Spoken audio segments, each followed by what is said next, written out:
1968 sitting in your drawer. Something you might think is just ordinary change. But what if I told you that this coin could actually change your fortune? The Liberty 5-cent coin from 1968 has a history, a story, and a market value that might surprise you. If you have one, it might just turn the tables for you. Stay with me until the end, because I'll reveal how much it's worth according to eBay, other online platforms, and even auction houses. Plus, I'll guide you on how you can sell it. And at the very end, I'll tell you exactly how you can find its true price and the selling procedure. So stick around. The Liberty nickel, more commonly known as the Jefferson nickel by 1968, carried forward a legacy that started back in 1938 when it replaced the Buffalo nickel, designed by Felix Schlag. The obverse of the coin features the portrait of Thomas Jefferson, the third president of the United States and the principal author of the Declaration of Independence. On the reverse is Jefferson's home, Monticello,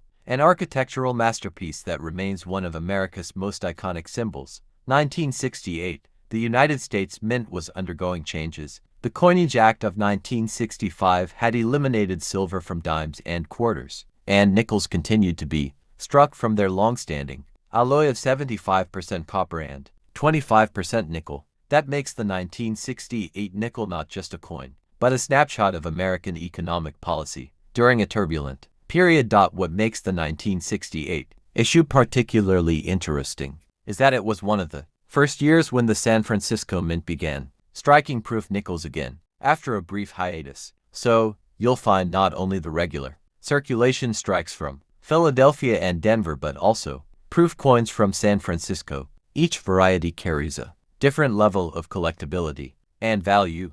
The Philadelphia Mint coins carry no mint mark, Denver coins carry a D mint mark, and San Francisco issues carry an S mint mark. Proof coins from San Francisco are especially attractive to collectors because of their mirror-like finish and low mintages compared to circulation coins. As everyday money, the 1968 Liberty 5-cent coin passed through countless hands during an era marked by the Vietnam War, civil rights movements, and cultural shifts across America. That's why holding one today feels like holding a piece of American history frozen in time. Now when it comes to value, condition and mint mark make all the difference. A heavily circulated 1968 nickel might only be worth its face value or slightly more on eBay and similar platforms. These sell for around 25 cents to $1 in average condition, but coins in uncirculated or mint state condition can fetch significantly higher amounts. For example, a 1968 D nickel in brilliant uncirculated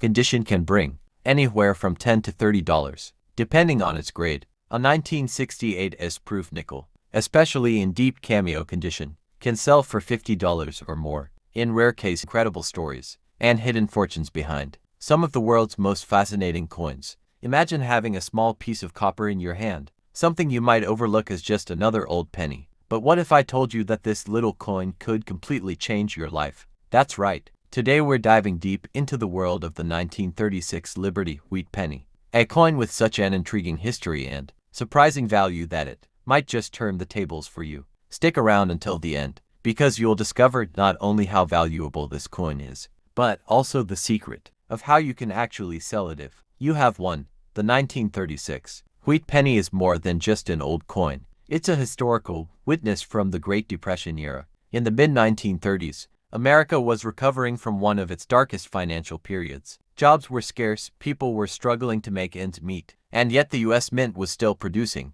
coins that carried not only value, but also symbols of hope. On the obverse of the 1936 penny, we find the image of Abraham Lincoln, the president remembered for holding the Union together and abolishing slavery. His portrait wasn't chosen by chance. It symbolized resilience and strength during times of hardship. On the reverse, you'll notice the classic wheat ears framing the words, 1 cent.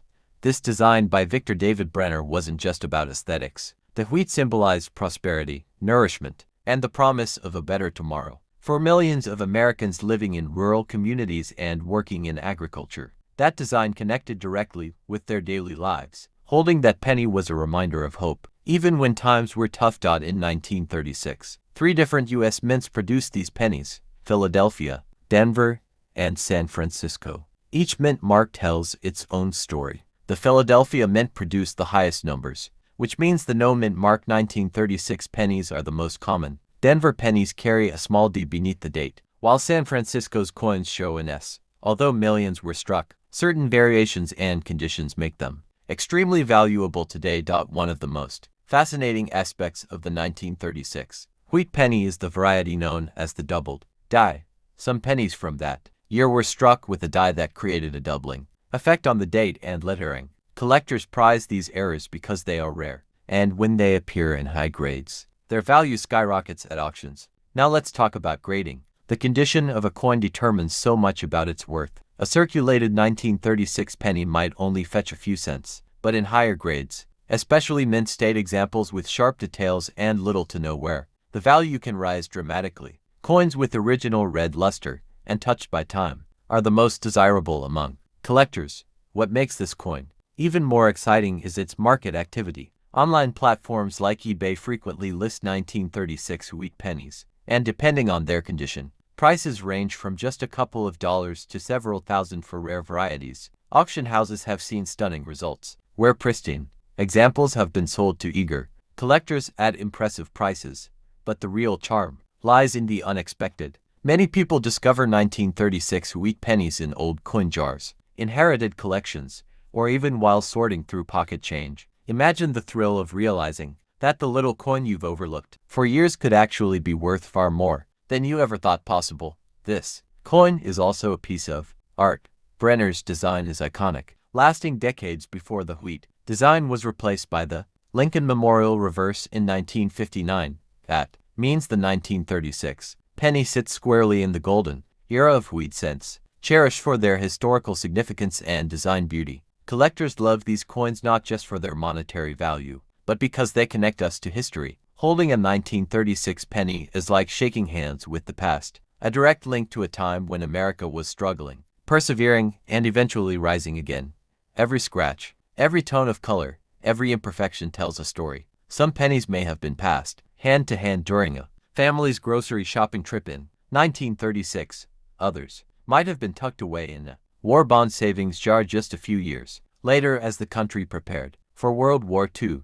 That's what makes coins like these so magical. Now here's the part that really matters. If you own a 1936 wheat penny, you could be sitting on something special. And like I said earlier, it might just turn the tables for you. You might be wondering exactly how much yours is worth and how to sell it. This is where things get exciting. I want you to comment the word price down in the comment section, and I'll personally respond to let you know the value of your 1936 wheat penny and guide you through the exact steps of how you can sell it, whether it's through eBay. 37. Liberty Wheat Penny, a small copper coin that carries with it incredible stories of America's past, the artistry of coinage, and the excitement of coin collecting. By the end of this video, you'll see why this coin is so special, and how some rare varieties can reach impressive values among collectors. The 1937 wheat penny belongs to the famous Lincoln Wheat Cent series, which was first introduced in 1909 to honor the 100th birthday of President Abraham Lincoln.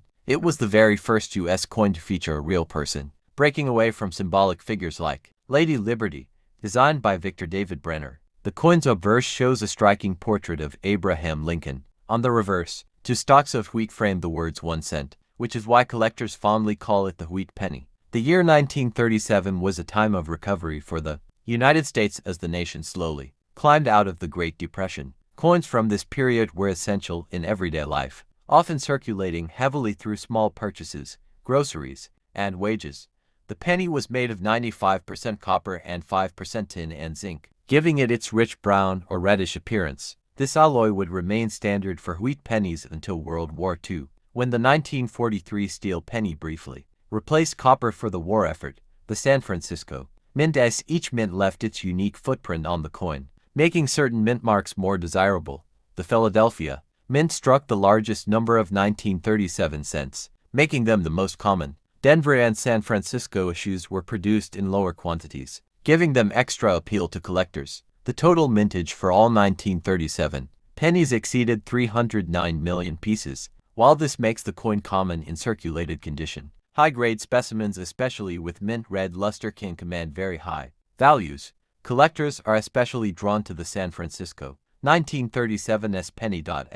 It had the lowest mintage among the three, although still not a rare coin. Finding it in pristine condition can be challenging. Like other wheat pennies, the 1937 coin reflects the artistry of early 20th century coin design. Brenner's depiction of Lincoln is lifelike yet symbolic, capturing the president's thoughtful gaze. Interestingly, many 1937 wheat pennies are found with a range of natural colorations, from deep brown to vibrant red. The redder the coin, the higher the value, as it indicates less oxidation over time. One of the most thrilling aspects of the 1937 wheat penny is the possibility of discovering mint errors. Collectors always hunt for unusual varieties, as errors can multiply a coin's value. Some coins were struck with off-center errors, where the design is shifted noticeably away from the center. These are popular finds and highly collectible. The 1937 wheat penny reflects a fascinating era in American history. It was struck during the latter years of the Great Depression, a time when every cent carried weight for families struggling to survive. For many,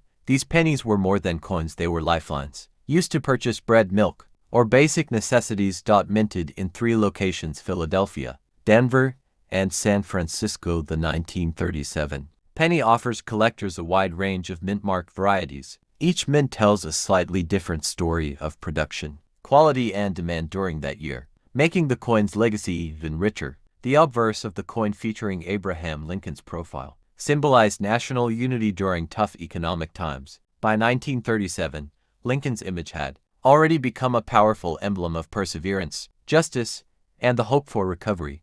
The reverse design, known as the wheat ears, represented American agriculture and prosperity. The simple wheat stalks were not just decorative, they were symbolic of the nation's backbone, the farmers and workers who fueled the economy. One of the most exciting aspects for collectors is the existence of mint errors from 1937. Some coins were struck with double dies or off-center impressions, making them extremely valuable today. Such mistakes were rare but are now highly sought-after treasures. The Philadelphia Mint produced the largest number of 1937 pennies, which makes them the most common. However, well-preserved Philadelphia coins in high grades can still fetch impressive prices in auctions. Denver's 1937 D pennies often appear sharper in strike compared to Philadelphia issues. Collectors often prize the D mint versions for their strong details and durability, especially when found in uncirculated condition. San Francisco's 1937 S penny, though produced in smaller numbers than Philadelphia, is not considered rare. Still, pristine specimens are beloved by collectors and hold significant history. Where today we are going to dive deep into the fascinating story of the Liberty 5-cent coin from 1984. Now let me tell you this right at the start. If you own this coin, it might just turn the tables for you. So stick around until the end, because I will reveal its real worth according to eBay, auction houses, and other online platforms, and more importantly, how you can sell it. But at the very end, instead of giving away every detail here, I will ask you to comment price in the comment box, and I will personally guide you with the latest value and the exact selling procedure. The Liberty 5-cent coin, more commonly known as the Jefferson nickel in 1984, has a history rooted in American tradition and post-war identity. Introduced in 1938 to replace the Buffalo nickel, it featured the image of Thomas Jefferson, the third president of the United States and author of the Declaration of Independence. This design carried on for decades, becoming one of the most recognizable coins in circulation. By 1984, the Jefferson nickel had already been a familiar sight for nearly half a century, making it not only a circulating coin but also a piece of cultural continuity. Designed by sculptor Felix Schlag, the obverse features the iconic portrait of Jefferson. The reverse shows Monticello, his Virginia estate, a structure that represents Jefferson's vision of architecture, learning, and personal legacy. In 1984, the design was unchanged, but the condition and mending details of the coin gave it unique collectible appeal. The 1984 Jefferson nickel was struck at multiple mints: Philadelphia, Denver, and San Francisco. The Philadelphia coins carry no mint mark. Denver coins are marked with a D, and San Francisco produced proof issues with the S mint mark. While most of these nickels were produced in massive numbers for circulation, the proof strikes from San Francisco, with their mirror-like surfaces, are especially valued among collectors. What makes the 1984 nickel particularly interesting are the errors and varieties that emerged during its production. Collectors pay close attention to double die obverses, repunched mint marks, and even off-center strikes. These errors, though unintended by the U.S. Mint, add significant value to coins that otherwise would be worth only face value. The historical importance of the Jefferson nickel series cannot be overstated. It represents stability during an era of change in American coinage. By 1984, other denominations like the penny had already undergone shifts in composition, moving from copper to copper-plated zinc, but the nickel retained its original 75% copper and 25% nickel alloy. This continuity gave the coin a reassurance